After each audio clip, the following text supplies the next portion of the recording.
Nandita Robin and welcome to ST Global News. From the landmark victory of pro-life advocates as the Planned Parenthood's Manhattan Clinic ends its operations to the sweet, heartfelt voice message of a 7-year-old to Jesus Christ, we have many stories to cover.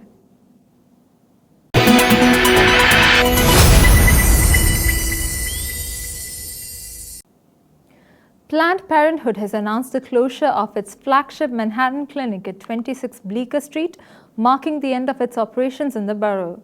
Pro-life advocates who have prayed and protested outside the facility for years are celebrating what they see as a powerful victory for the unborn. While Planned Parenthood cites financial struggles as the reason, many in the pro-life movement believe this is a testament to faith, perseverance, and the power of prayer. The Planned Parenthood Clinic of Greater New York has announced the closure of its flagship clinic in Manhattan, located at 26 Bleecker Street. This facility had been performing abortions for nearly 3 decades. With the closure of the Soho property, Planned Parenthood's operations in Manhattan have officially ended. The announcement was met with surprise and gratitude by pro-life advocates across the United States who see it as a long-awaited answer to prayer. Live Action, a leading American pro-life organization, stated on X that, quote, "This was one of the deadliest abortion facilities in the country, notorious for committing late-term abortions and injuring countless women as it skirted safety standards," end quote.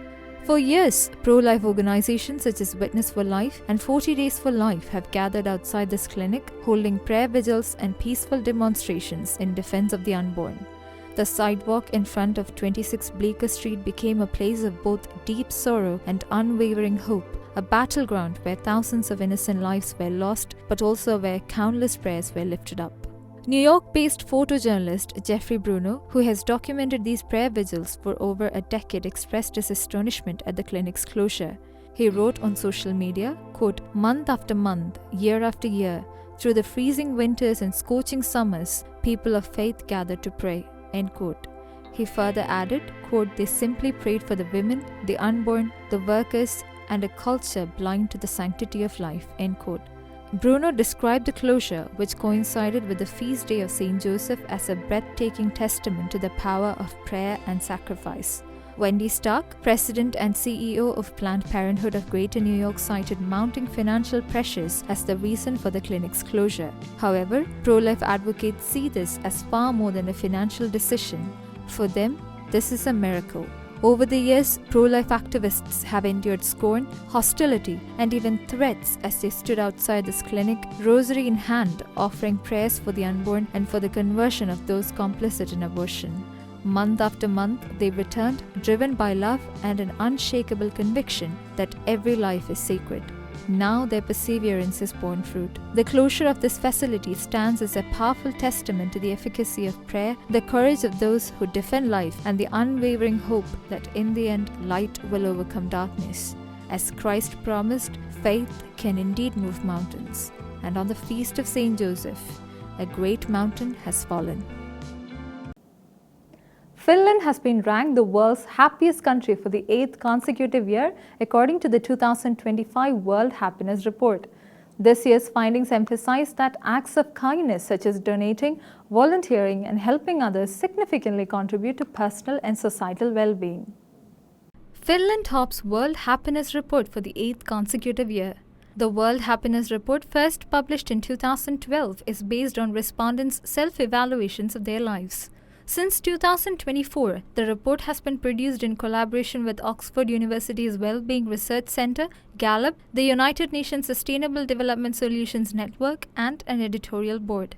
This year's edition focuses on the impact of caring and sharing on happiness. Respondents rate their lives on a scale from 0 to 10, with 10 representing the best possible life. The rankings are based on an average of results from the past 3 years. For the 8th year in a row, Finland secured the top spot with a score of 7.736, followed by Denmark with a score of 7.521 and Iceland with 7.515. Sweden closely follows with 7.345. All Nordic countries have once again ranked in the top 10, a result attributed to strong social support and governance. At the other end of the scale, Afghanistan ranks lowest with a score of 1.36. In addition to the usual factors, social support, GDP per capita, freedom and inequality, this year's report includes measures of benevolence such as donating, volunteering and helping strangers. The findings reveal that acts of kindness far exceed people's expectations and benefit not only the recipient but also the giver. The report also emphasizes the importance of sharing meals and maintaining strong family bonds, noting that people who live alone tend to be significantly less happy than those who live with others. Inspired by Bhutan's concept of gross national happiness, the World Happiness Report provides valuable insights into human behavior and the role of social connections in fostering well-being and healthy communities. A rosary rally will take place outside the Kansas state capitol on March 28th, where Catholics will gather to offer prayers of atonement during the blasphemous Black Mass ritual. A permit for the peaceful protest was granted on Wednesday. The rally, co-hosted by America Needs Fatima, is set to begin at 10:30 a.m. on the south side of the State House grounds. The American Society for the Defense of Tradition, Family and Property will be organizing a rosary rally of protest and reparation outside the Kansas state capitol on March 28th, where Catholics will offer prayers of atonement as the blasphemous Black Mass ritual takes place. Co-hosted by America Needs Fatima, the rosary rally is scheduled to start at 10:30 a.m. on the south side of the State House grounds. A permit for peaceful protest was issued on Wednesday. The rosary rally scheduled for the same day as the planned satanic event will attract hundreds of people from as far away as California, Texas, Pennsylvania and Florida. John Howard II, Vice President of the American TFP, the purpose of a peaceful protest was to express their love for God and His Blessed Mother and defend the Holy Mass. Howard added that Kansas state capitol and its grounds should not be misused as a platform for evil to defile what is sacred. Last week, Kansas Governor Laura Kelly announced that the Black Mass would not take place inside the Capitol but would instead be moved outside the building. Meanwhile, more than 40,000 people have signed an online petition launched by the American Society for Defense of Tradition, Family and Property, urging Governor Kelly to cancel the Black Mass at the State House, scheduled to take place from 11 a.m. to 1 p.m. on March 28th. Archbishop Max Leroy Messidor of Port-au-Prince has urged the international community neither to forget nor to grow wary of Haiti, which remains in the clutches of armed gangs.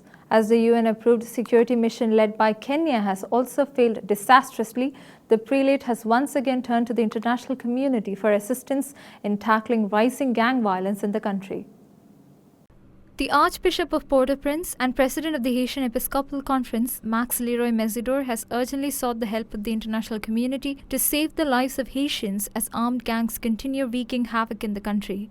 In an interview given to SIR news agency, Archbishop Messidor said, quote, "Please do not delay because we are on the brink of disaster," end quote. Echoing the words of Pope Francis, Archbishop Messidor appealed to the international community neither to forget Haiti nor tire of it. He said the UN-approved security mission led by Kenya, which has been present in the country for the past few months, was a great disappointment as about 85% of Port-au-Prince is still controlled by armed groups. According to the United Nations Special Representative in Haiti, Ulrika Richardson, the crisis caused by gang violence was unprecedented and more than 1 million Haitians fled the capital last year alone.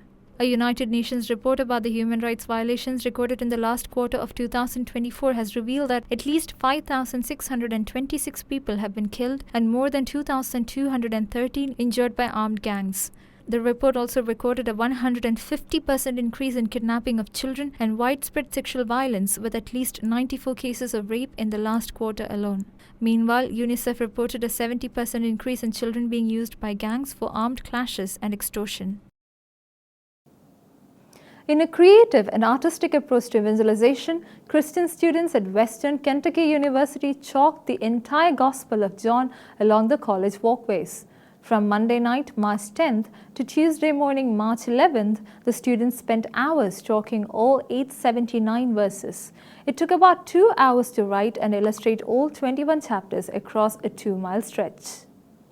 Christian students at Western Kentucky University recently engaged in a unique and creative form of evangelism, sharing the gospel message with their fellow students. Nearly 70 members from Baptist Campus Ministry, Crew, and Hilltoppers for Christ spent the night last Monday to Tuesday morning, chalking all 879 verses of the Gospel of John across the campus. It took approximately 2 hours to illustrate and write all 21 chapters along a 2-mile stretch. Alfred, the vice president of Baptist Campus Ministry, shared his thoughts on the initiative, saying, quote, "People look for answers in a lot of different things, and I think it's really good to have answers right in front of them," end quote. He also mentioned that the idea was inspired by an alumni of the ministry who had seen a similar effort on social media. The next morning, students woke up to find scriptures spread across the campus. While some students may not fully grasp the significance of the messages, the chalking effort certainly caught their attention. While most students appreciated the display, there were also some anonymous messages that criticized the initiative. Since the last 2 years, Christian revival movement is sweeping American college campuses. The revival began in September 2023 at Auburn University's Neville Arena, where 5,000 students gathered to worship Jesus and 200 were baptized in a nearby lake. This year, more than 8,000 students fill up the Rupp Arena for worship and powerful gospel message, with over 2,000 participating in spontaneous baptisms. Pulitzer Prize-winning investigative journalist and chief speechwriter for Ronald Reagan throughout his presidency, Anthony Dolan, passed away on March 11th at the age of 76. A devout Catholic and staunch critic of communism, Dolan was later appointed to advise the United States Domestic Policy Council during Donald Trump's second administration. At the White House's St. Patrick's Day reception, Trump paid a special tribute to Dolan, thanking him and his family for their incredible contributions. Pulitzer Prize-winning investigative journalist and former chief speechwriter for President Ronald Reagan, Anthony Dolan, passed away at the age of 76. He died of natural causes at a hospital in Alexandria, Virginia on March 11th. Anthony Rosie Dolan was born in 1948 into a Catholic family. An active Republican from a young age, he began his career in journalism writing for the Stamford Advocate. At the age of 29, he won the Pulitzer Prize for investigative reporting for his exposé uncovering corruption in the Stamford Police Department. In 1981, Dolan joined the Reagan administration as chief speechwriter and remained in the role until the end of Reagan's second term in 1989. Among the most celebrated speeches he penned were Reagan's Evil Empire speech delivered to the National Association of Evangelicals and the Ash Heap of History speech given before the British Parliament at the Palace of Westminster. In the latter, Dolan famously predicted the eventual downfall of communism, writing, quote, "The march of freedom and democracy will leave Marxism-Leninism on the ash heap of history, as it has left other tyrannies which stifle freedom and muzzle the self-expression of the people," end quote. During President Donald Trump's second administration, Dolan was invited back to the White House as an advisor in the United States Domestic Policy Council. He remained active in his work until his final days. Dolan was a devout Catholic and a fierce critic of communism. He was known for attending daily mass and keeping his faith at the forefront of his life. In a moving tribute to the White House's St. Patrick's Day reception, President Trump honored Dolan's professional legacy, thanking him and his family for their contributions. Calling him a great person and a great, brilliant writer, Trump remarked that Dolan will be very greatly missed. Has anyone ever sent a direct voice message to Jesus?